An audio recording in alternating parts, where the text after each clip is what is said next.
Peace and love.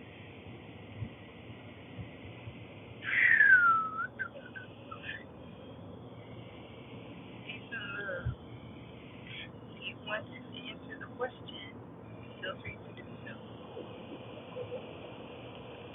Yes, yes.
better.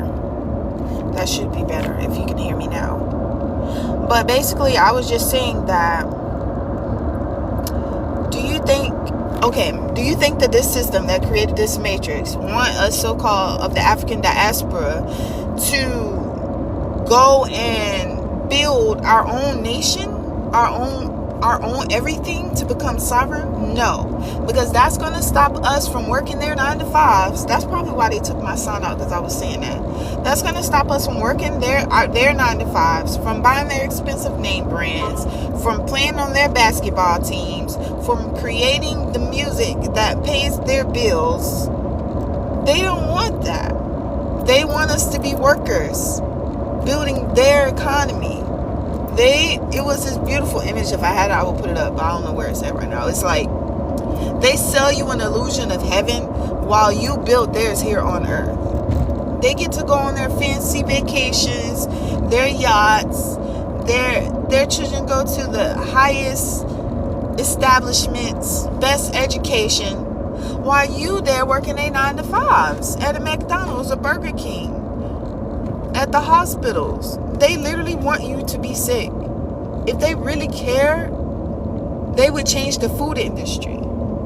The food industry and the health industry work hand in hand. How are you going to feed people things that don't allow their body to work and expect them to be healthy? You can't. It's stupid. We were designed to eat herbs and fruits and veggies. You know, if you're sick, you're supposed to know what herbs to get to help heal your body. But they don't want us to be healed. They unalive all the different healers. Identify the globalists and stop visiting for people in that system. I'm not sure what you mean by that. Identify the globalists. Well, I wish I knew what you meant. But I know the Roman Catholic Church, they're the ones who, well, like the Roman Catholic Church, they're the ones who, well, like the Roman Catholic Church is the ones who, like, okay, let me explain it, how this system works, right? So in this system, we have something called the United Nations. The United Nations is an intergovernmental organization that governs all the governments, right? And the head of the UN is, guess who? The party. A system that is programmed to keep people as workers and as bondmen and bondwomen to a system. You know, you have to understand the principle of the straw man. You have to understand that, you know, there was a system in place that was governed by people of God, and that system is no longer in place. And we know this too because, not trying to offend anybody, because I know people are hurt, but because of the unnatural union between people, men, women. That's not of God. God created man for woman, woman for man. You know this because of the abortion clinics. That's not of God. God told us to be fruitful and multiply. We're not supposed to be unaliving our babies, but they tell us that's the only reason, only way to help prolong life, you know, get rid of. That's crazy. People don't understand that. Just like in the Bible, when it talks about how Pharaoh wants to kill all the firstborns, that is literally playing out in our day. Identify. Oh yeah, that's the same thing. So I was trying to see if more people was going to come, but I'll just keep explaining. The Matrix, which is something that we're all a part of, can only be destroyed by one, and those that are with that one. And those that are with that one are chosen by God. They didn't choose themselves. I didn't wake up and say, oh, you know, I think Christ is going to be on earth, our Neo of this Matrix. And yeah, no, God chose us. You have to have a pure heart. You can't be a person that's stubborn, that's puffed up, that don't want to learn nothing, that don't want to grow. Have a pure heart. You can't be a person that's stubborn, that's puffed up, that don't want to learn nothing, that don't want to grow.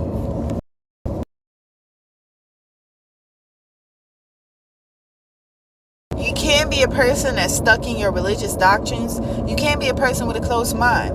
You have to literally be able to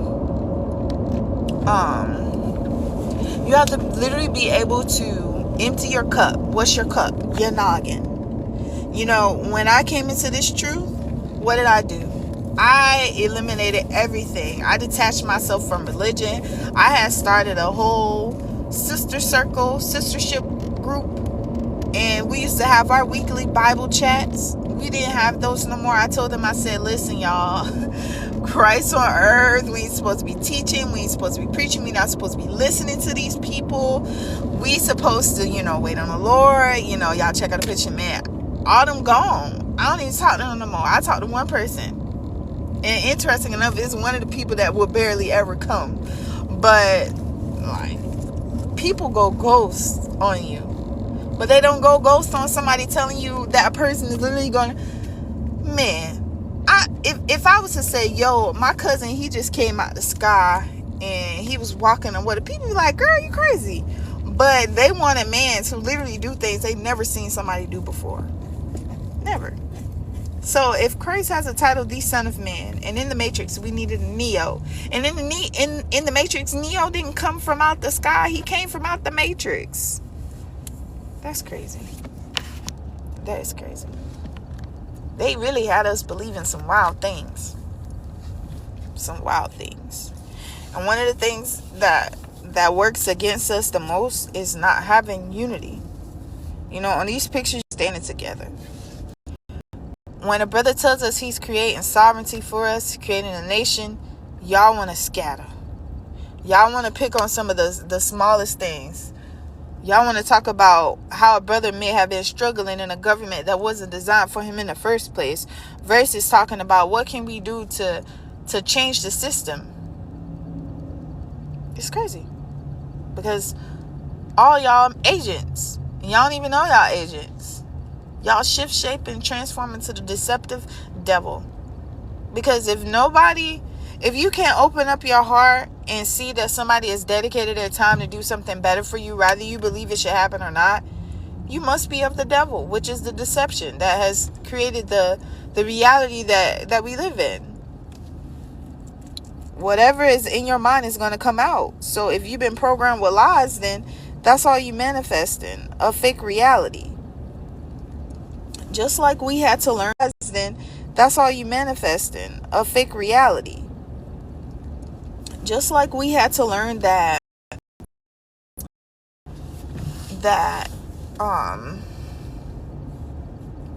man, my mind went completely blank for a second.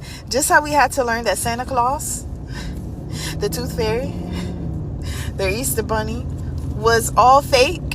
We have to understand that the Jesus Christ story was fake. That's gonna be my news. That's gonna be my new thing.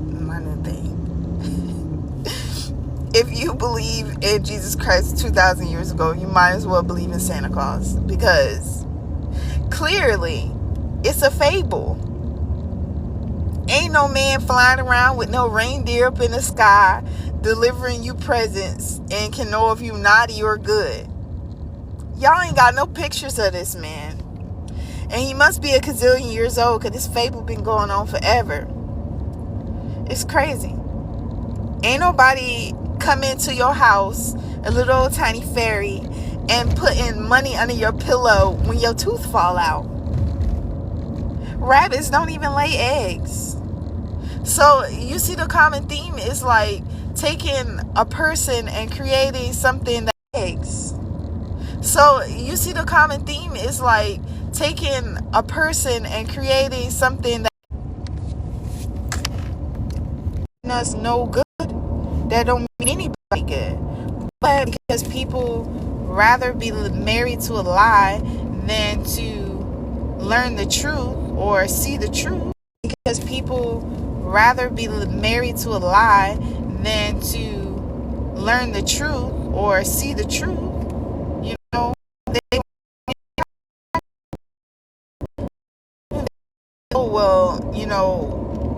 My mama, my grandma, my dad, or whoever taught me about this religion, and we've been doing this our whole life. And what has it done for you? What has religion done for anybody?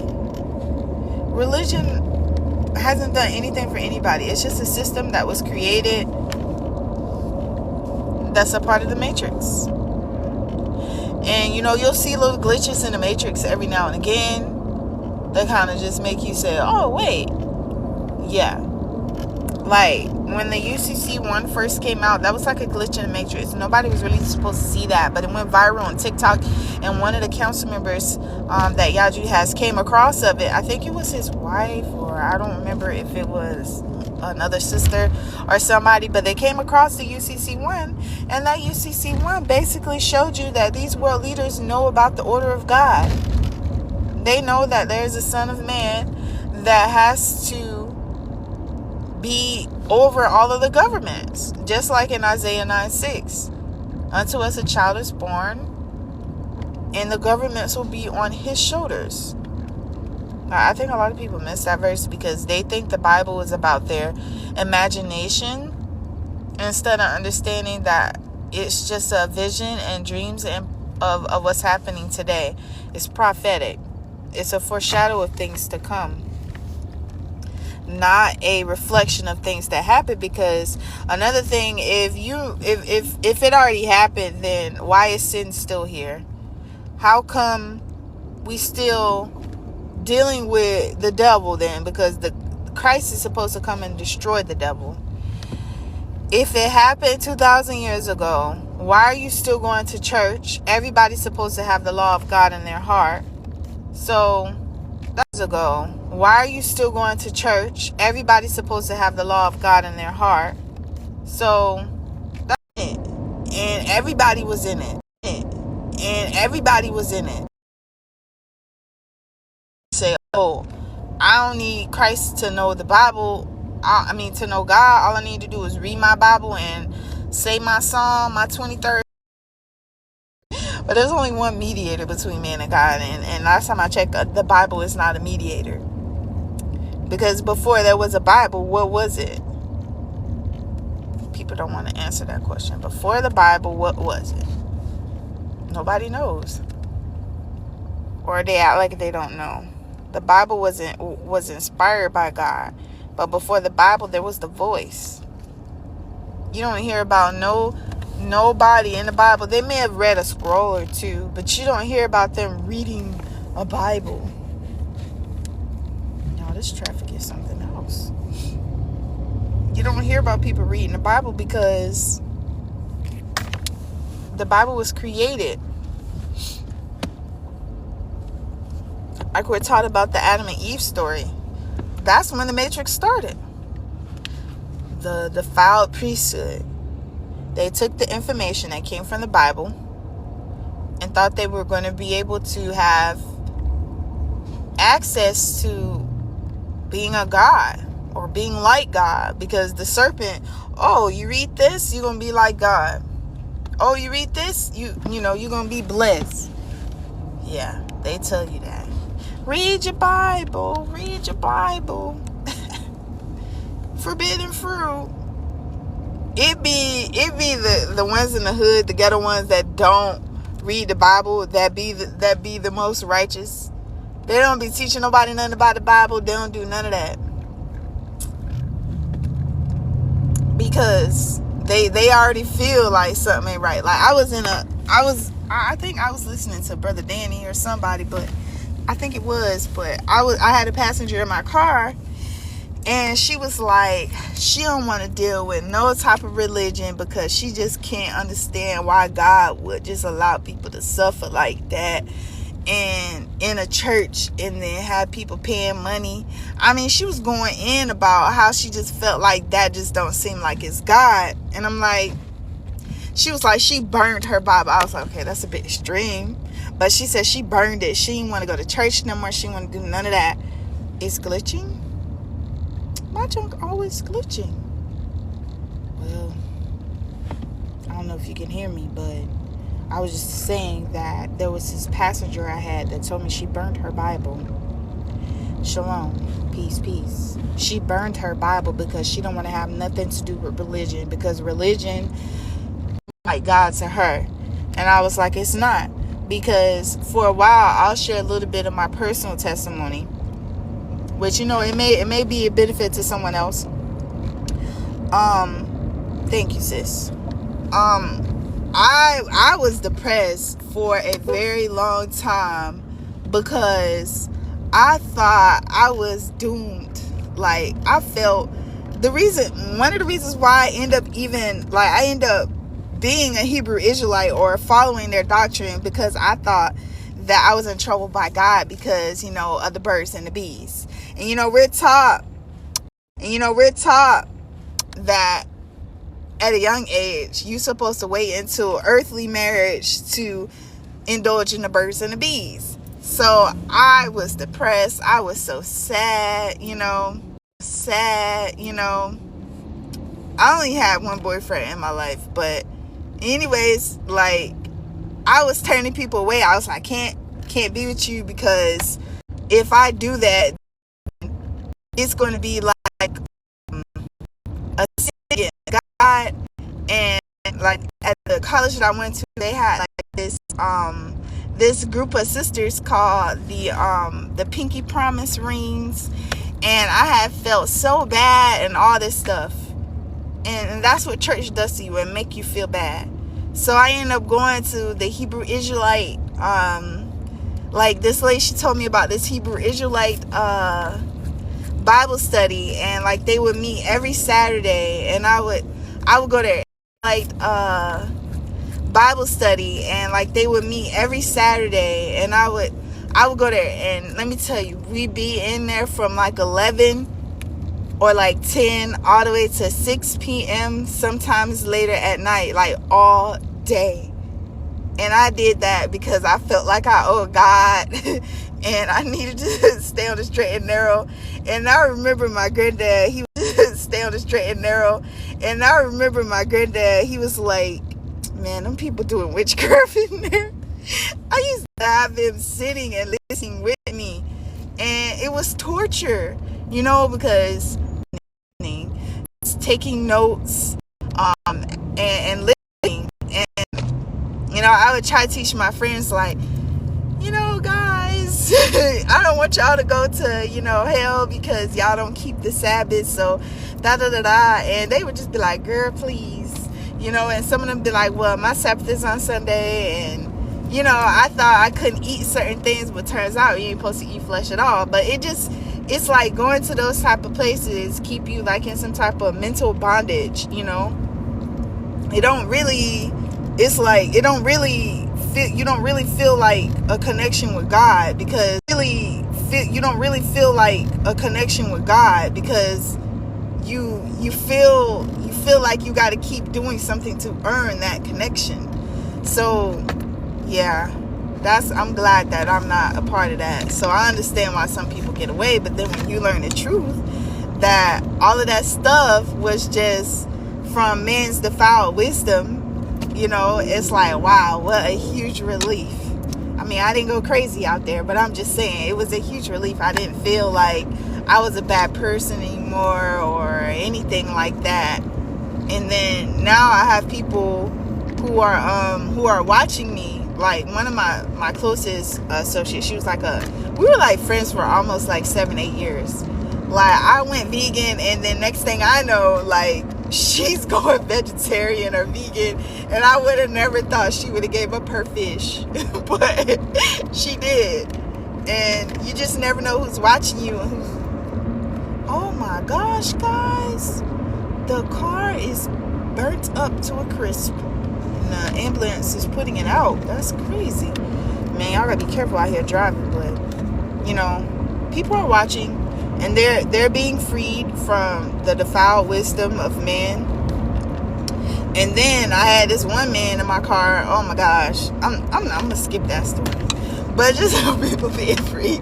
So she told me that she was so grateful that I told her about the movement, and I shared with her the petition and all that stuff, and I told her she don't have to go to church to have a relationship with God, and because God don't dwell in temples made with man's hands. And I understand that now on a whole nother level, because all these temples are created by the devil. They're a part of the matrix. It's like the little programming things that the matrix has to keep you blind from the truth. Because if you're looking for somebody in the sky, you're not even going to be thinking about nobody that's going to be walking on earth. If you're looking and waiting for the creative, I go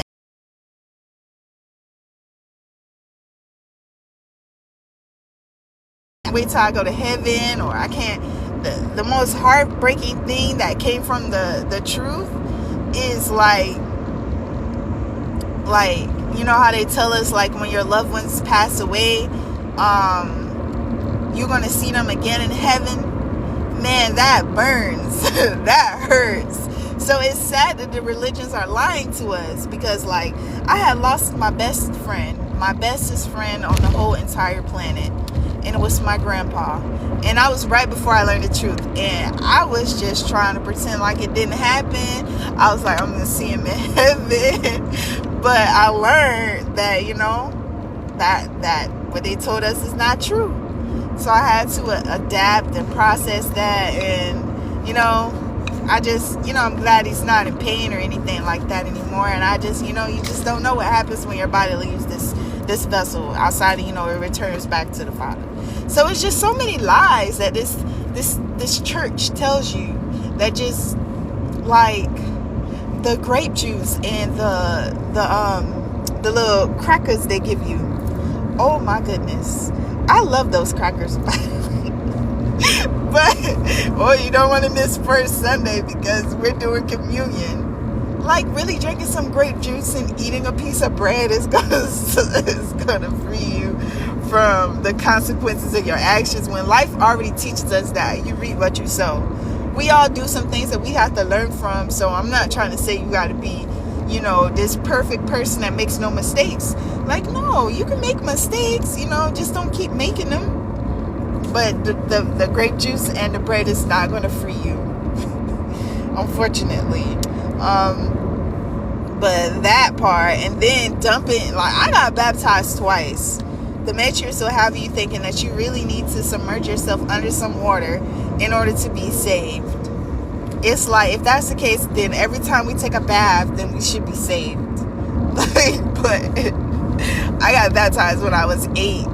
I first did it, like, I knew what it meant, but I was too young. I did it because, like, my cousin did it, and she's older than me, and I was like, I want to do it too. Like, so we both got baptized. And then when I went to school, my teacher, it was 2nd grade, she was like, it looked like since you got baptized, because I guess my mom told everybody, she was like, it looked like since you got baptized, you just got the devil coming out of you. I was like, oh my gosh, because I was very talkative, like, in like 2nd grade. And then after 2nd grade, I was like literally a mute. Like, nobody, like 3rd grade up, like, you know, I went through my experience in school, you know, bullying and all that stuff. But like 3rd grade up, like, I was a mute. High school, I was kind of quiet too. Like, nobody really, I wasn't talkative like that. Like, people only knew me because I was involved in stuff, but not because I was like one of those popular type of kids. I was very quiet. Even still now, I'm not that talkative like I was when I was a little kid. But the Matrix is something funny. Like, we really believe the things that they tell us, and we allow it to shape our reality. And then when you try to tell your pastors, your preachers, and teachers, some of them are so stuck in the Matrix, they're just going to have to wait until the second coming to be able to be free from it, because their mind, they can't wrap their mind around the fact that everything that they've been teaching people, everything that they've been learning about God is fake. Like, and it's really crazy how some people just, like, you can tell a super Christian when you meet one, because they have this certain type of vibe around them, like this certain type of, like, I don't know, it's like they change. So I understand there's nothing wrong with changing and want your life to be better, especially if you've been this person that's been unrighteous, or you've been doing things that hasn't been right in your life, you know, so your life to be better, especially if you've been this person that's been unrighteous, or you've been doing things that hasn't been right in your life, you know. So religion in a way is good for some people, or benefits some people at first because of how it helps them conduct themselves. But once you realize that all these religions are fake and that you didn't need them to have a relationship with God, then you understand that, the Matrix is real. The Matrix is real. And then you got to go through all the different rabbit holes when you're getting out of the Matrix, by way of an agent, because I used to be watching them YouTube videos. Now I don't want to watch no YouTube videos. I don't need to watch nothing. Like, I'll watch y'all Jews videos, but I don't need to watch no type of conspiracy theories to see like what the people are doing or what they're not doing. I don't have to do any of those things because now I'm free from it. So, I just want to help other people get free. So I dedicate a lot of my time to just sharing, the truth with others, outside of social media. I do it sometimes on here. I'm going to try to do it more, but in person, because I want someone to do that for me. Whether they take it or not, that's between them and God, But the Matrix is real. It's really a Matrix out here. Once you free from the Matrix, you cannot be back in it. Like, you cannot go back to sleep. Like that one guy, he tried to get, I don't remember what happened. I gotta watch the Matrix again, but it was this one person. The truth was too much for him. He said he wanted to go back in the Matrix, I think, because he wanted to eat a steak. And that's crazy that he wanted to eat a steak. Like, because, when you get out of the Matrix, you learn that eating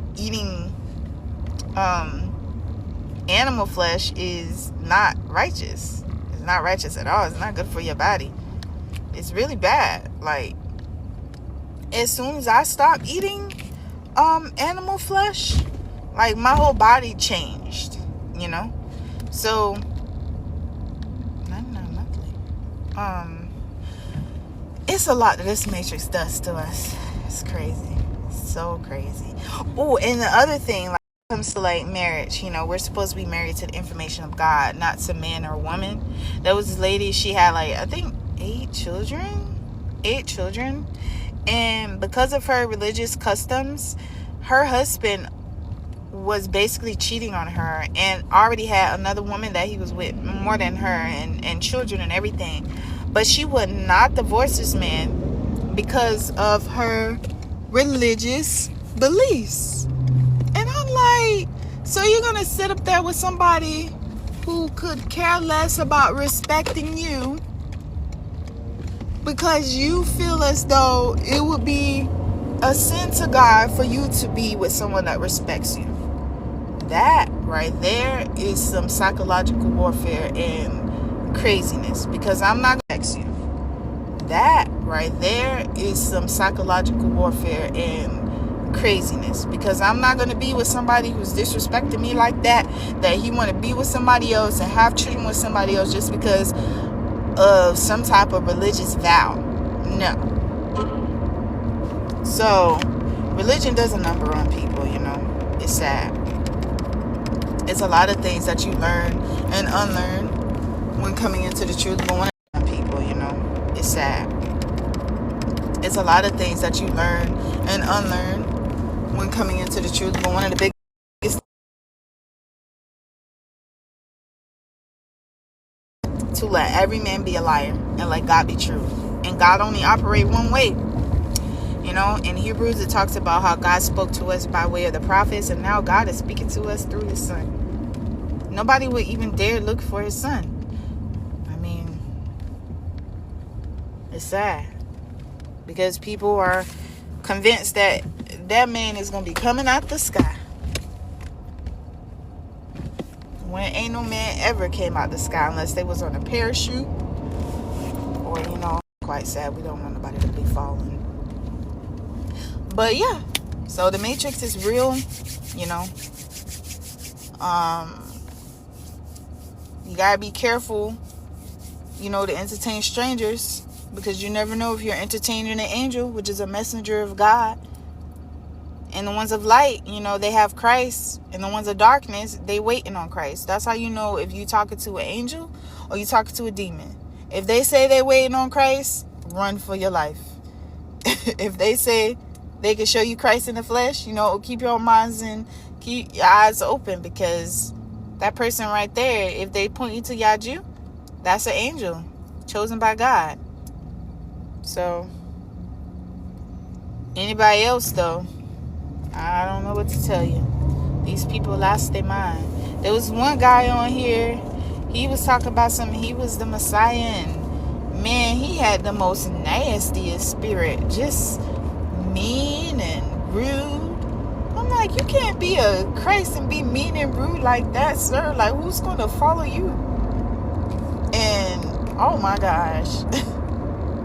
And then a lot of people try to debunk Christ, and they be like, oh well, just because he looked like those Renaissance paintings does not mean that he's Christ. And I'm like, well, he's the only one. They're like, oh well, there's more people that look like them pictures. And I'm like, but how many of them do you know that's proclaiming to be Christ? They mouth just drop. They don't. I'm like, when you ask people, right, why did the people of the past, if they want to say past, reject Christ? And they say, oh well, he was a mere man making himself equal to God. They do him for a blasphemy or whatever. And I'm like, why are you rejecting Yaju? Oh, he's a man. Like, people don't really even see how they are fulfilling prophecy. Like, people don't really even see how they are fulfilling prophecy.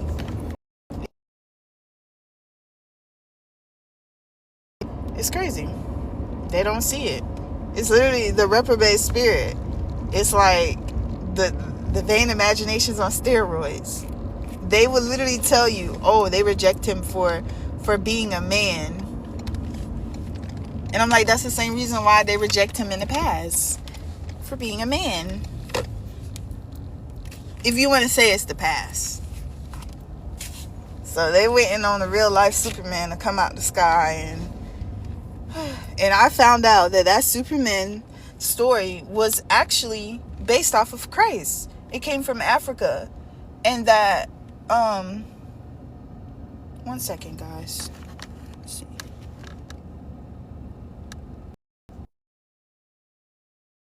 I didn't mean to do that.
You guys, I will get back on here. I gotta go for a second.